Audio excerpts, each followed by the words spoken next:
सायकलिंगबद्दल जागरूकता निर्माण करण्यासाठी ठाण्यात सायकल राईड.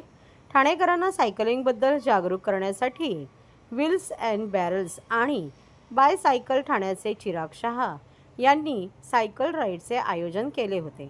भारत सरकारच्या युवा आणि क्रीडा मंत्रालयाच्या फिट इंडिया मोहिमेअंतर्गत सदर उपक्रम आयोजित करण्यात आले आहे. ही सायकल राईड आज 26 एप्रिल 2025 रोजी ठाणे महानगरपालिकेच्या मुख्यालयापासून सुरू झाली. ठाणे महानगरपालिकेच्या परिसरात चक्कर मारून पुन्हा आली. यावेळी ठाण्यातील सर्व पत्रकारांनी ही राईड आयोजित करण्यात आली होती. सदर कार्यक्रमात ठाणे शहर दैनिक पत्रकार संघाचे अध्यक्ष आनंद कांबळे तसेच सर्व पत्रकार मनोज सिंह, दीपक कुरकुंडे, संदीप खर्डीकर, उमेश वांद्रे आदी मान्यवर व सायकल प्रेमी बंधू भगिनीही यावेळी उपस्थित होत्या. सर्वांनी दररोज सायकलिंग करून आपल्या आरोग्याची काळजी घेऊन फिटनेसकडे विशेष लक्ष द्यावे असे यावेळी चिराग शहा आणि ठाणे शहर दैनिक पत्रकार संघाचे अध्यक्ष आनंद कांबळे यांनी माध्यमांशी बोलताना सांगितले. नमस्कार, माझं नाव चिराग.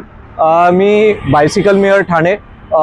हे जो आपला चालू आहे आज फिट इंडियाचं मूवमेंट आहे Sundays on cycle. So Sundays on cycle हे पूर्ण भारतात 5000 लोकेशन्समध्ये एव्हरी संडे ते होतंय. एव्हरी संडे ते वेगवेगळे कम्युनिटीजला आपण ते टार्गेट करतोय. टीचर्स, पोस्टमॅन, डॉक्टर्स सगळ्यांना आम्ही आवाहन करतोय. हा संडे आपल्या मीडियाचे आणि जर्नलिस्टचे जे भाऊ बहिणी त्यांच्यासाठी आपण ते हे सगळं ऑर्गनाईज केलं आज ठाण्यामध्ये. ठाणा महानगरपालिकेच्या इकडे आपण हे छोटंसं राईड त्यांच्यासोबत आपण ते राईड करतोय. आपला उद्देश हेच आहे की पूर्ण भारतमध्ये सगळे आपण फिट व्हावं आणि सायकलिंग करावं. दर संडेला जेवढं होईल तेवढं आपण छोटे छोटे राईड्स, आपण मोटरगाडी आणि आपले जे वाहनं आहेत ते सोडून सायकलिंग करावं, हेच आमचा उद्देश आहे. स्पोर्ट्स मिनिस्टर आमचे जे आहेत इंडियाचे डॉक्टर मनसुख मांडव्यजी आणि रक्षाताई खडसेजी यांच्या अंतर्गत हा जो fit India Sundays on cycle आहे, तर त्यांना आम्ही धन्यवाद देतो. आणि आपले जे मीडियाचे जे ठाणेचे जे जेवढे पण जर्नलिस्ट आहेत त्यांचा धन्यवाद देतो. Wheels and barrels, BYCS India त्यांचा धन्यवाद देतो. आणि आमचे सोबत जे पण सायकलिस्ट आहेत आज आणि सगळेजण त्यांना धन्यवाद देतो. धन्यवाद. महाराष्ट्रातील भगिनींना आधार देणारी राज्य शासनाची मुख्यमंत्री माझी लाडकी बहीण योजना. या योजनेअंतर्गत अल्प उत्पन्न गटातील 21 ते 65 वयोगटाच्या भगिनींना मिळणार दरमहा 1500 रुपयांची मदत. अर्ज करण्यासाठी 31 ऑगस्ट 2024 पर्यंत मुदतवाढ. कुटुंबाचं वार्षिक उत्पन्न 2.5 लाख रुपयांपेक्षा कमी असलेल्या महिला पात्र. कुटुंबाकडे पिवळं किंवा केशरी रेशन कार्ड असल्यास उत्पन्नाचा दाखला आवश्यक नाही. पांढरं रेशन कार्ड असेल किंवा रेशन कार्ड नसेल तर कुटुंबाचं वार्षिक उत्पन्न 2.5 लाखांपेक्षा कमी असल्याचा दाखला आवश्यक.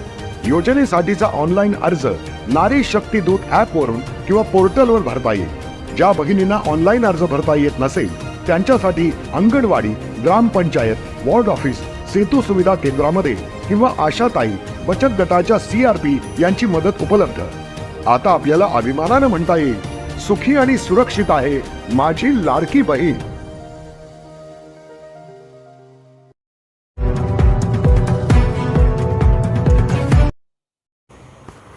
पहलगाम दहशतवादी हल्ल्यात मृत्यू झालेल्यांना शहीदाचा दर्जा तसेच वीर पत्नींना शौर्य पुरस्कार प्रदान करावा. शिवसेना नेते राजन विचारे यांची केंद्र सरकारकडे मागणी. जम्मू काश्मीरमधील पहलगाम येथे दहशतवाद्यांनी महाराष्ट्रातील हिंदू पर्यटकांवर बेछूट गोळीबार करण्यात आला. या गोळीबारात मृत्युमुखी पडलेल्या शहीदाचा दर्जा तसेच वीर पत्नींना शौर्य पुरस्कार प्रदान करावा अशी मागणी शिवसेना उद्धव बाळासाहेब ठाकरे पक्षाचे नेते माजी खासदार राजन विचारे यांनी हिंदुस्थानचे पंतप्रधान नरेंद्र मोदी यांच्याकडे पत्राद्वारे केली आहे. जम्मू काश्मीरमधील पहलगाम येथे हिंदू पर्यटकांवर दहशतवाद्यांनी बेछूट गोळीबार केला. त्यामध्ये एकूण 26 पर्यटकांना ठार मारण्यात आले. त्यापैकी 20 जण जखमी झाले आहेत. त्या मृतांपैकी 6 जण महाराष्ट्रातील डोंबिवली, पुणे व पनवेलमधील होते. या घटनेने संपूर्ण भारत देश हादरला. ही हत्या एवढी क्रूर होती की दहशतवाद्यांनी त्यांचा धर्म विचारून त्यांच्या कुटुंबासमोर त्यांची हत्या केली. ते आपला धर्मही लपवू शकले असते, परंतु त्यांनी आपला हिंदू धर्म सांगण्याचे धाडस करून आपल्या जीवाचे त्यांनी बलिदान दिले. असल्याचे राजन विचारे यांनी पत्रात म्हटले आहे. 50 लाखांची मदत, मुलांच्या शिक्षणाची जबाबदारी, एका सदस्याला शासकीय नोकरी मिळावी. मी स्वतः त्या कुटुंबियांची भेट घेतली तेव्हा असे निदर्शनास आले की त्यांच्या कुटुंबियातील कमवते कोणी नाही. त्यांच्यावर दुःखाचे डोंगर कोसळले आहे. ज्यांनी बलिदान दिले त्यांच्या कुटुंबियांना 50 लाखाची मदत राज्य शासनाने करावी. कुटुंबातील शिक्षण घेणाऱ्या मुलाची शिक्षणाची जबाबदारी उचलावी आणि घरातील एका सदस्याला शासकीय नोकरीत रुजू करावे, अशी मागणी विचारे यांनी मुख्यमंत्री देवेंद्र फडणवीस यांच्याकडे केली आहे.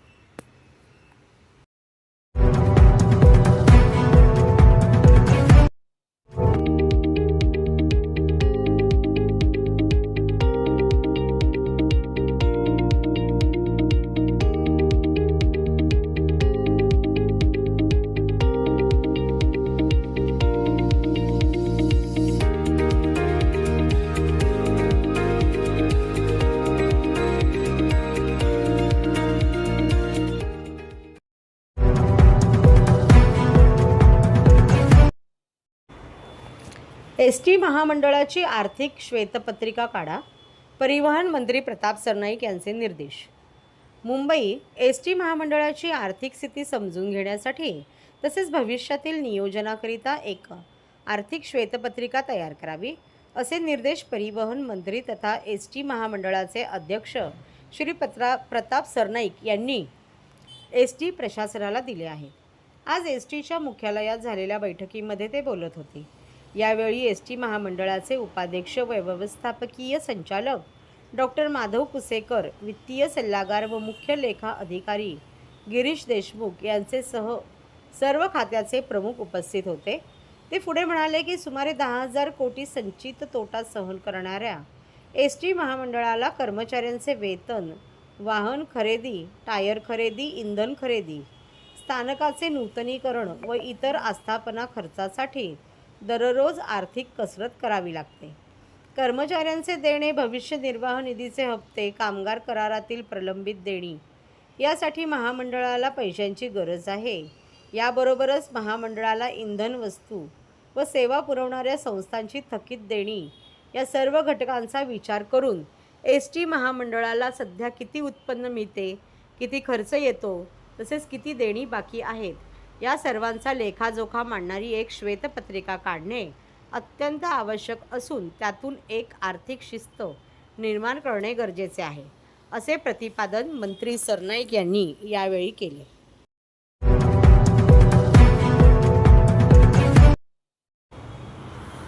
ठाणे महापालिका क्षेत्रात झाडांच्या धोकादायक फांद्या काढण्याचे काम 45% झाले. मे अखेरपर्यंत काम होणार पूर्ण. दरवर्षी ठाणे महानगरपालिकेतर्फे पावसाळ्यापूर्वी झाडांच्या धोकादायक फांद्यांची छाटणी केली जाते. यावर्षी नियोजित वेळेच्या 2 महिने आधीपासूनच धोकादायक फांद्या काढण्याच्या मोहिमेची सुरुवात करण्यात आली आहे. या मोहिमेत आतापर्यंत 6,367 झाडांपैकी 2,753 झाडांच्या धोकादायक फांद्या काढण्यात आल्या आहेत. हे प्रमाण सरासरी 45% एवढे आहे. महापालिका आयुक्त सौरवराव यांच्या निर्देशानुसार महापालिका क्षेत्रातील प्रमुख रस्ते, पदपथ, सार्वजनिक ठिकाणे, शाळा, रुग्णालये, उद्याने, चौक, बसस्टॉप आणि रहिवासी परिसरातील धोकादायक फांद्यांची छाटणी करण्यात येत आहे. पावसाळ्यात विद्युत तारा आणि झाडांच्या फांद्यांचा संपर्क होऊन अपघात होण्याची शक्यता लक्षात घेऊन तांत्रिक दृष्टीने ही छाटणी केली जात आहे. त्यासाठी प्रभाग समितीनिहाय सर्वेक्षण करण्यात आले असून सुमारे 6,367 झाडांच्या धोकादायक फांद्या काढण्यात येणार असल्याची माहिती वृक्ष अधिकारी राजेश सोनावणे यांनी दिली. नोपाडा कोपरी 35%, उथळसर 40%, लोकमान्य नगर सावरकर नगर 42%, वागळे 35%, माजिवडा मानपाडा 60%, वर्तक नगर 48%, कळवा 46%, मुंब्रा 63% आणि दिवा 24% या प्रभाग समिती क्षेत्रात ही मोहीम सुरू आहे. झाडांच्या धोकादायक फांद्या काढणे व अतिरिक्त पर्णभार कमी करण्याचे एकूण सरासरी प्रमाण 45% एवढे आहे. उर्वरित काम मे महिन्याच्या अखेरपर्यंत पूर्ण करण्यात येणार असल्याचेही वृक्ष अधिकारी सोनावणे यांनी सांगितले. उन्हाळ्यात झाडांच्या सावलीचा जास्तीत जास्त लाभ नागरिकांना मिळावा व झाडांची नैसर्गिक वाढ अबाधित राहावी यासाठी अत्यावश्यक असले तेथेच धोकादायक फांद्याची छाटणी केली जात आहे. तसेच वृक्ष प्राधिकरण विभागामार्फत ठाणे महानगरपालिकेच्या सर्व प्रभागातील माजी नगरसेवक, लोकप्रतिनिधी यांच्याशीही या मोहिमेबाबत संपर्क साधण्यात येत आहे. त्यांच्याशी समन्वय साधून आवश्यक त्या ठिकाणी झाडांच्या धोकादायक फांद्याची छाटणी करण्यात येत आहे. त्याचबरोबर या फांद्या काढल्यामुळे निर्माण होणारा हरित कचरा संकलित करून शास्त्रशुद्ध पद्धतीने